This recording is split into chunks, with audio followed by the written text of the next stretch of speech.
You ever hear news so strange, so uncomfortable, that you almost have to sit down first? Yeah, this is one of those days. Because what just came out about Pete Carroll, about the way this whole situation with Geno Smith was handled, it's the kind of thing that makes fans stop and say, hold on. What is really going on inside this organization?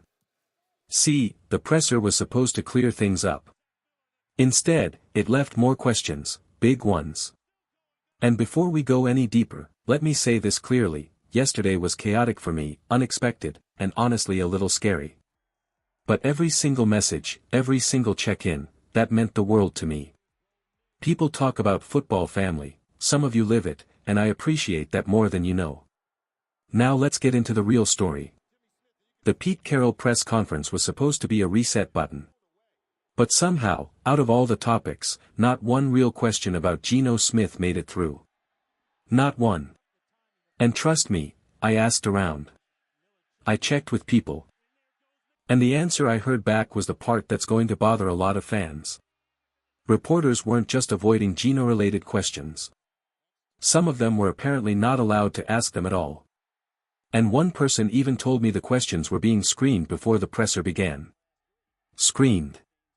As in, someone decided what could and could not be asked. I hope that isn't true. I hope it's exaggeration. But if it is true, then what exactly are we watching here? Because this feels less like transparency, and more like alphabet soup, just a bunch of words with no meaning behind them. And here's where everything gets even stranger. Pete Carroll stood up there and said he doesn't expect any more firings. But somehow the accountability landed on Tom McMahon and Chip Kelly, while Geno Smith, Brennan Carroll, and the core offensive structure were treated like they were made of glass. It's almost like Geno isn't just a quarterback, he's the baby on board sticker on the back of the car. Protected at all costs. And honestly, I get it. Yesterday I had to drive a newborn home for the first time in my life. I went 5 miles under the speed limit without even thinking. Because when someone trusts you with something fragile, you do everything you can to keep it safe. Maybe that's exactly what Pete is doing with Geno. Maybe too much. But the fans? They're not being protected. They're being left in the dark, and they deserve better. If you're here right now, you clearly live and breathe this stuff just like I do. So take a second, hit that subscribe button, drop a like, and punch that bell icon so you never miss a breakdown. It helps the channel more than you can imagine. Back to the story. If you've been following this team from the beginning of the Pete Carroll era, none of this should shock you. Patterns repeat. Favorites get shielded. Hard questions get dodged. And fans get fed polished answers that don't match what's happening on the field. And that's the real problem. You can't build trust with smoke and silence. You build trust by facing the uncomfortable questions, the ones fans are already shouting at their screens. And right now, this organization is choosing silence. But silence doesn't hide anything. It just makes the truth louder. So stick with me, because this story is only getting deeper, and the next part might surprise you even more. Stay with me. Everything happening inside the Raiders right now feels like the same pattern on repeat. Certain players get protected, and everyone else gets pushed aside. It's become impossible to ignore. Take a look at the way this organization has handled players all season: Christian Wilkins, JPJ, Caleb Rogers, Jermaine Pratt. Over and over again, talented guys end up in confusing roles, barely used, or suddenly moved aside with no real explanation. And it's not because they can't play. It's because there's a divide inside this building, and it's growing. There are Pete Carroll guys, and then, there's everyone else. That's the truth fans can see even if the organization won't admit it. The latest example, Geno Smith. The way the team has wrapped itself around him feels less like leadership and more like overprotection.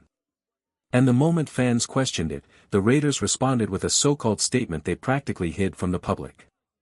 If you wanted the world to see it, you'd post it boldly, just like every time the team announces a firing, a roster move, or a farewell message. But this one? They slipped it out quietly, sent it to a few beat reporters, and hoped it would disappear. And that tells you everything.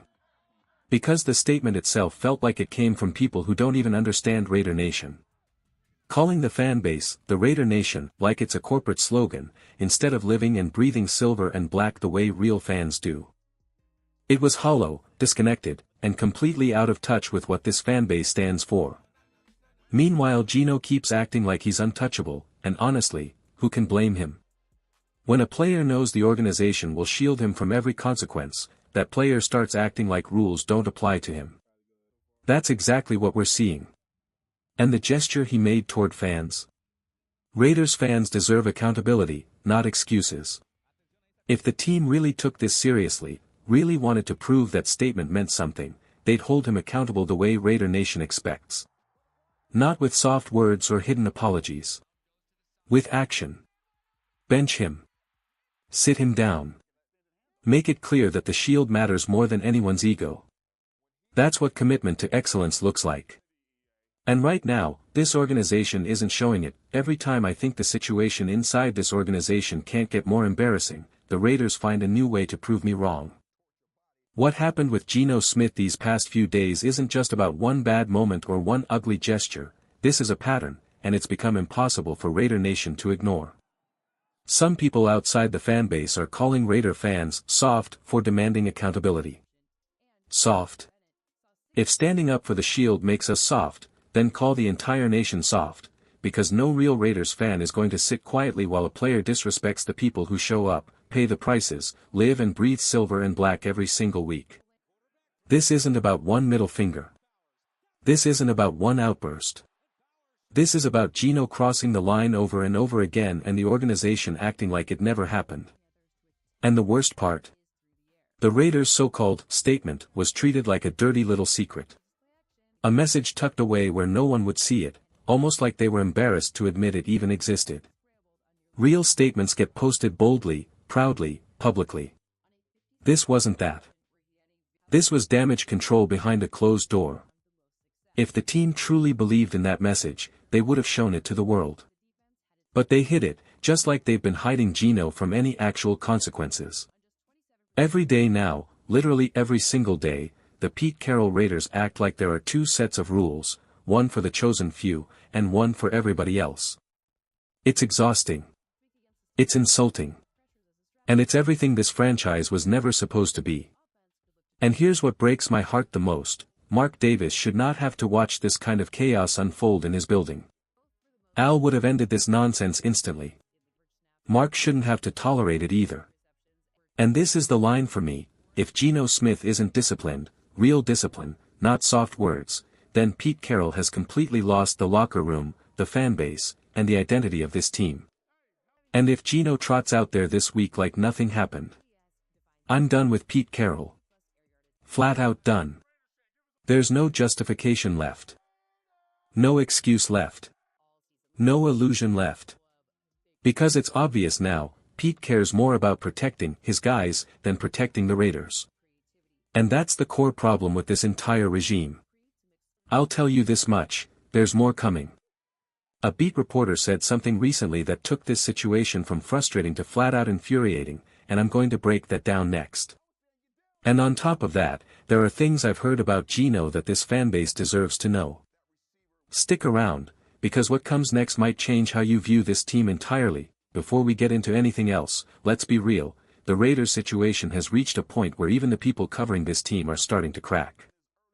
And honestly, who can blame them? Because behind all the noise, all the statements, all the carefully packaged answers, the biggest question still hasn't been asked out loud: why is nobody holding Geno Smith accountable? Even the beat reporters who are supposed to push for answers tiptoe around it. And I get it, maybe they're frustrated, maybe they feel like their hands are tied, maybe they're afraid of getting shut out. But somebody in that room needs to step up. Somebody needs to stop worrying about comfort and start worrying about the truth. One thing about Raider Nation, we never stay quiet. We say what needs to be said, even when it's uncomfortable. And watching everyone dodge the Geno Smith questions was embarrassing. If you're covering the Las Vegas Raiders, your job isn't to whisper behind closed doors. Your job is to ask the things the fans are screaming. You don't need to be sitting next to Pete Carroll to look him in the eye metaphorically and say, "Explain this." Because it is 2025. Accountability doesn't need a press badge or a front row seat. It just needs courage. I'm not a beat reporter. I don't want to be one. My responsibility is to speak honestly, loudly, and without filters. And frankly, I've broken more real stories than half the people who get paid to sit in that building. Why? Because Raider Nation deserves the truth, not the watered-down version. So when I saw Vincent Bonsignori's post about addressing the situation behind closed doors, it rubbed me the wrong way. Hard. Because that's the exact problem, everything important is happening behind closed doors. Everything real is being hidden. And everything fans need to hear is being replaced with polished excuses.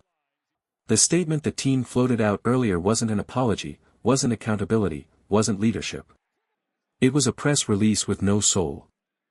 Calling it an apology is like calling a spark a wildfire, nowhere close.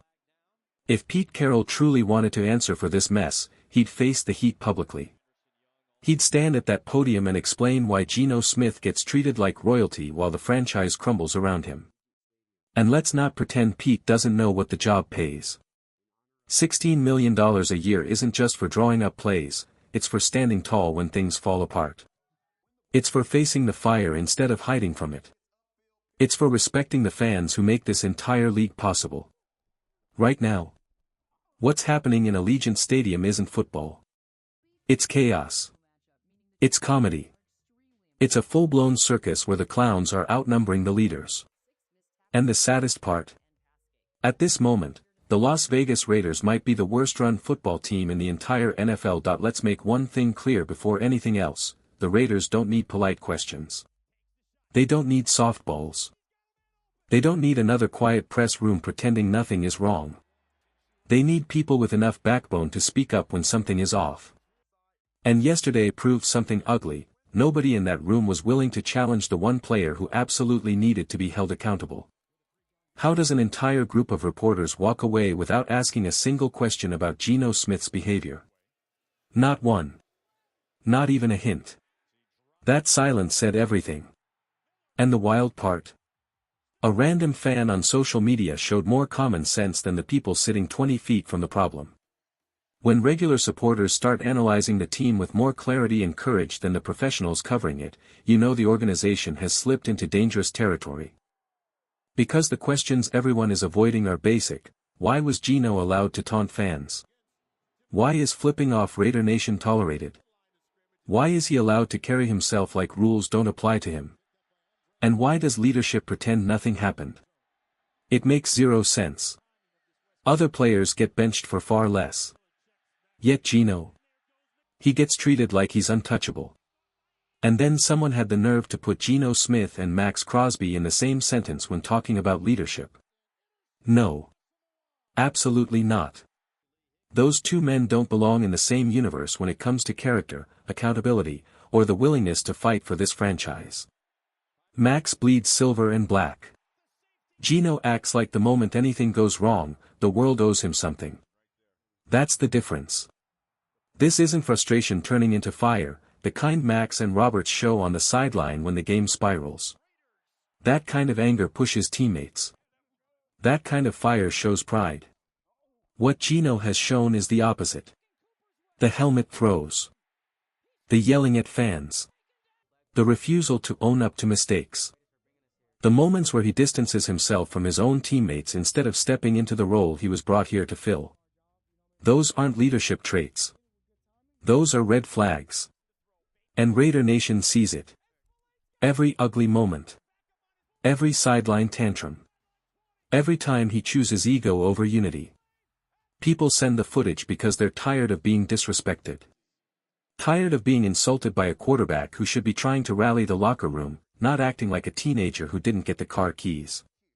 This team can't keep pretending everything is fine. It can't keep treating certain players like consequences don't apply. Because when you let a quarterback behave however he wants with no fines, no accountability, no punishment, you're telling the entire locker room that standards don't exist.